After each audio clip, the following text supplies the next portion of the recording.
دنیا بھر میں رہنے والے کشمیری 27 اکتوبر کو یوم سیاح کے طور پر مناتے ہیں۔ فرینکفرٹ میں یوم سیاح کے حوالے سے کشمیریوں نے بھارتی قونصل خانے کے سامنے احتجاجی مظاہرہ کیا۔ تفصیل ہمارے نمائندے شبیر احمد کھوکھر سے۔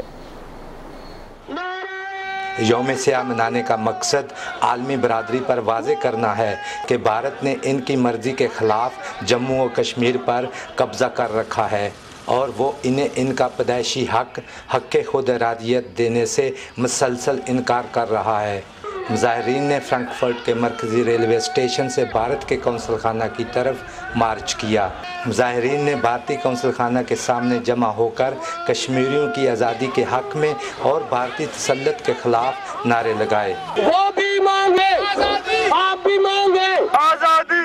مظاہرین سے خطاب کرتے ہوئے مقررین نے کہا کہ جدوجہد آزادی کشمیر میں شہداء کا خون رائے گاں نہیں جانے دیں گے اور جدوجہد آزادی کو منطقی انجام تک پہنچا کر دم لیں گے۔ کہ اسکاٹ لینڈ کے اندر ایک ریفرینڈم کرایا گیا اسکاٹ لینڈ کی عوام کی خواہشات کے مطابق، اور کیا کشمیریوں کا یہ حق نہیں بنتا کہ ان کی رائے کے مطابق انہیں رہنے کا جو حق دیا جائے۔ اقوام متحدہ کے چارٹر کے مطابق، ان قراردادوں کے مطابق کشمیر کے مسئلے کو کشمیریوں کی رائے کے مطابق حل کیا جائے۔ انڈیا گورنمنٹ کو انڈیا کی وساطت سے یہ پیغام دینا چاہتا ہوں کہ اگر وہ یہ سمجھتے ہیں کہ ظلم کے ذریعے سے کشمیریوں کی آواز کو دبایا جا سکتا ہے یا ان کو مارنے سے یا دبکانے سے، تو یہ ان کا ایک خواب ہے۔